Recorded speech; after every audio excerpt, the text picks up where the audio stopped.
the big bad ocean is going to rise up and swallow half of Florida. Good. Takes care of our country's Florida problem. Hello. Today, my short speech with pictures will be focusing on the history of the environmental movement. As seen in the images before you, up until the 1960s, there were very little protections put in place to preserve the environment. In fact, the major populace had no understanding of the harm they were inflicting on the environment. To fully understand the scope of this environmental movement, we must ask ourselves to begin, what did the movement seek to accomplish? The initial goal of the movement was to educate. Rachel Carson's book Silent Spring was the turning point. Selling millions of copies nationwide, Carson's critical analysis of the overuse of pesticides opened the eyes to many citizens of the harm of pesticides on both local ecosystems and their own health. This leads us to the question, what were some of the important actions environmentalists took to further their goal? As I stated, Rachel Carson's publishing of Silent Spring in 1962 was essentially the catalyst of the modern movement. Carson found that between 1950 and 1962, the amount of DDT, a pesticide, found in human tissue nearly tripled. This brought so much media attention to the cause that President John F. Kennedy read and acted upon the accurate information within the book. From widespread education of the topic sprang the new goal to save the environment. 1 year after the publishing of Silent Spring, the major legislation, the Clean Air Act, passes, which allocates $95 million for the study and cleanup of air and water pollution. From this act emerged regulations, which were placed upon major companies and factories in an effort to minimize emissions. Next, in 1965, the Water Quality Act passes, which allows the government control over water quality. In 1966, the first legislation in regards to endangered species passes.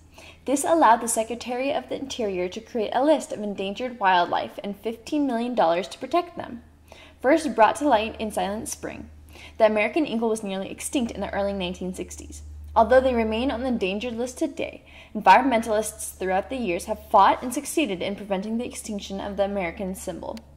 Finally, one of the major actions during the 1970s was the first National Earth Day. Co-chaired by Congressman Pete McCloskey and coordinated by Dennis Hayes, nationwide an estimated 20 million civilians protested against environmental ignorance.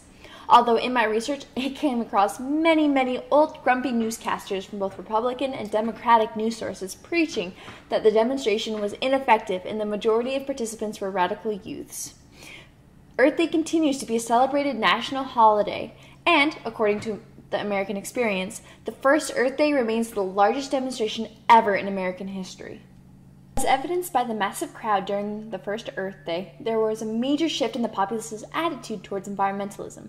During the 1970s, two major opinions on environmentalism grew.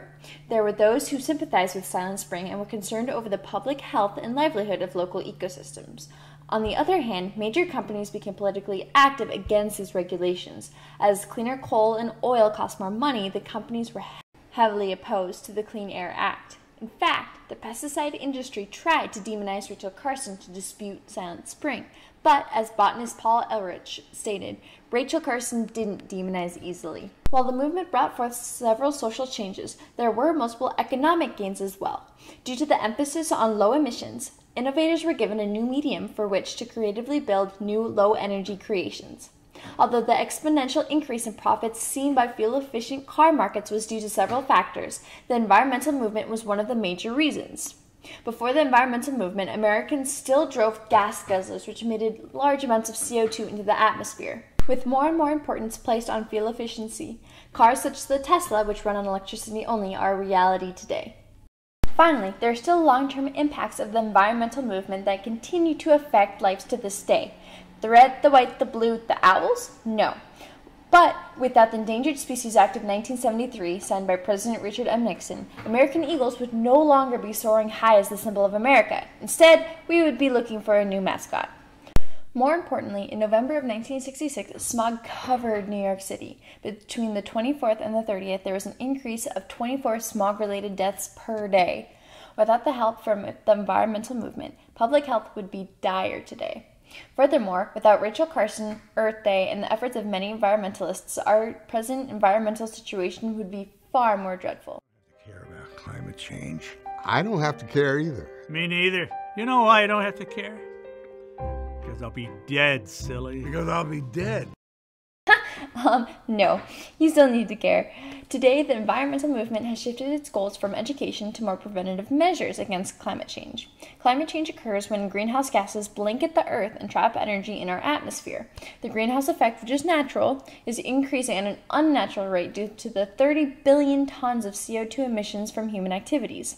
Furthermore, after devastating oil spills plagued local ecosystems and killed thousands of animals, environmentalists have begun to take action. For example, in Seattle, Washington, a dozen of kayaktivists were arrested after paddling up to a Shell drilling rig and prevented its departure from the port of Seattle. These environmentalists warn that Arctic drilling will threaten wildlife and worsen climate change. Although environmentalism is widely supported by the major populace today, we must continue to fight for those who cannot speak for themselves and ensure that our environment will remain habitable for future generations.